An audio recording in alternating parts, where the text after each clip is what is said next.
that even so? Because it is not fair and lovely. Good evening, ladies and gentlemen. We are Citadel Investment from Universitas Indonesia. Today we would like to initiate our recommendation for the oldest consumer goods company in Indonesia, Unilever. UNVR, serving as the subsidiary of Unilever Netherlands, generates almost 70% of its revenue from home and personal care, whereas its food and refreshment drives higher growth despite lower margin and lower contribution. This is the company with distribution network that covers all Indonesian region.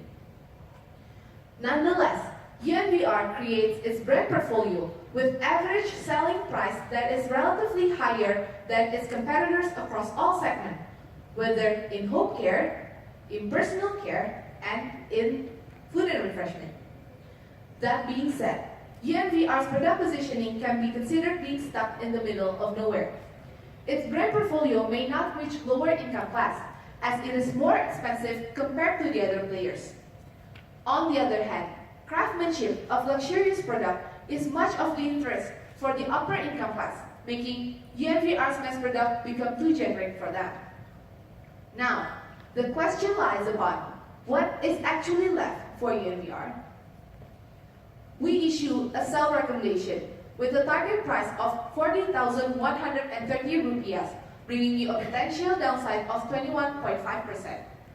We are certain that our call is based on four main catalysts, namely the first one, unfavorable dynamics for UNVR, second one, intensifying competition from the other players, third one, UNVR being not responding effectively toward the competition, whereas all these three catalysts will be translated into the fourth catalyst, which we believe as unattractive valuation.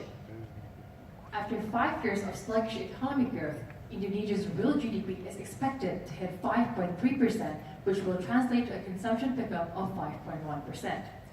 This consumption pickup is supported by two things. First is a populist government policy that allocates a greater amount of state budget to intensify social welfare disbursement. Second is the simultaneous regional election that is expected to increase consumption through non-profit institutions. Both stimulus are expected to benefit the middle to lower income class. Now, the question lies on how consumption pickup is going to be translated by consumer preference. UNVR consumer-based target comprises of social class A, B, and C, which makes up 30% of the population. These group of people are most likely to use their income on savings, investment, and lifestyle-related consumption, such as travel, while the remaining 69% of the population, classified as a lower income class, are most likely to use their limited income on basic necessities consumption. These group of people value low-priced items.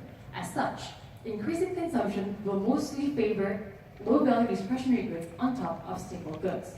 Bearing these two consumer preferences in mind, we believe UNVR is not the main beneficiary, as none are in line with its product positioning. As such, we expect a modest revenue growth of 6.75% CAGR within our forecasting period.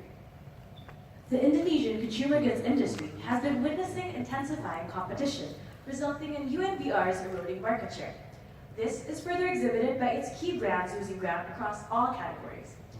Yes, Unilever is still king of consumer goods, but we can't deny the fact that it barely lingers. Now, let's take a look at the competitive landscape in each segment. First, in home care.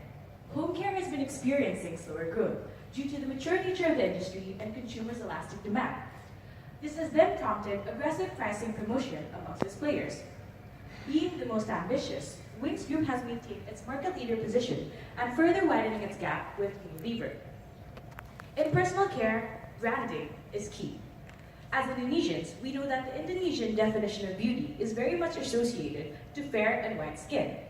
This has been the branding strategy of Unilever's Pond's, evident in its Flawless White series. Years later, Wardah came in, capitalizing on this whitening trend, but with halal branding. This halal branding has been proven to be disruptive, as Pond's has been losing 8% market share, while Wardah has been gaining. In food and refreshment, we cannot deny UNVR's strong footing in the industry, especially in the ice cream segment. However, we note that the competitive landscape is undoubtedly heating up, owing to the entrance of lower value competitors such as Glico and Ice. Although it has not yet been translated into lost market shares, we believe it poses a considerable threat to Unilever. As you can see, this aggressive competition in home and personal care has caused sluggish growth in these segments, whereas food and refreshment has been consistently posting higher growth. We believe that this growth trend will continue across our forecast period. Amid the intensifying competition, we see several strategical mismatches that hinders Unilever to respond effectively. First, as UNVR is the biggest contributor to its parent's consolidated EBIT margin, it is expected to play a major part in achieving parent's 20% EBIT margin target by 2020.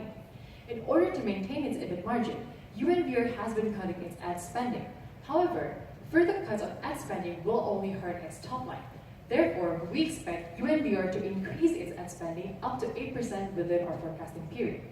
Second, UNVR must forego its market-leading position in the margarine industry as parents decide to divest its global margarine brand, Blue Band. And third, UNVR is being careful with its product launch, leading to a trade-off between reputation and innovation. This is evident in the launch of Pure Line Hijab in 2017 in response to Wardah gaining ground since 2013. The timeline in innovation further exacerbates the erosion of its market share. Moving to our forecast stands within 89 to 91% of consensus, noting there is limited room for margin expansion as lever ad to sales ratio has hit historical low. The significantly higher consensus EPS growth indicates that the market is overlooking the aggressive competition from local players, hence creating an illusionary expectations. As we take that into account, we expect margin compression to occur based on two main reasons. First, with food and refreshment segment as the driver for future growth, it will pose a lower gross and EBIT margin. Second, with its already lean operation, there's not much room for Unilever to further cut on its operating expense, especially if Unilever wanted to improve its top-line growth. Consequently, it will pressure and drive down Unilever earnings as we project a modest 2.1% EPS growth in 2018.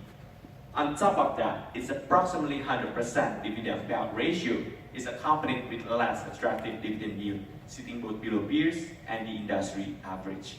Limited upside potential, or in other words, limited capital gain.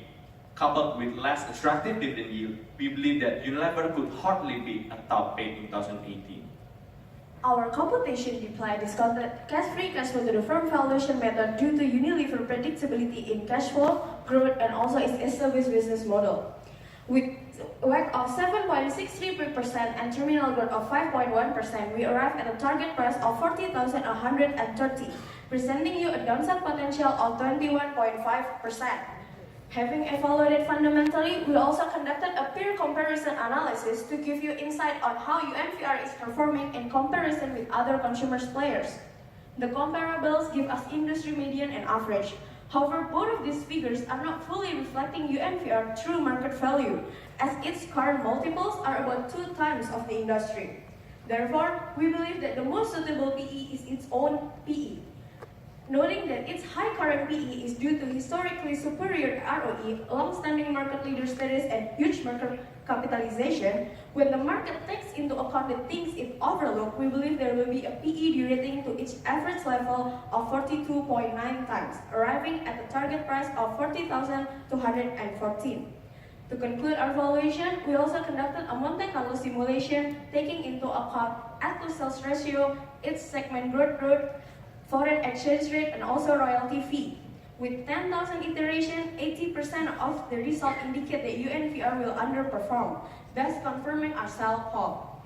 The upside risk to our call include uncertain macroeconomic situation and strong market position. Change in the direction would benefit Unilever, although it will be unlikely. We also conducted a sensitivity analysis where in the worst case scenario, where EBIT margin expanded by 2%, it is still hold. Therefore, it is still sell. We have seen that consumption pickup does not translate to Unilever's consumption pickup. Intensifying competition has been eroding their market share, and they have not been responding effectively. And gone are the days of its attractive valuation, resulting in a not so fair and lovely target price of 40,130, presenting you a downside potential of 21.5%, bringing us to retrade our sell call. We're now open for questions.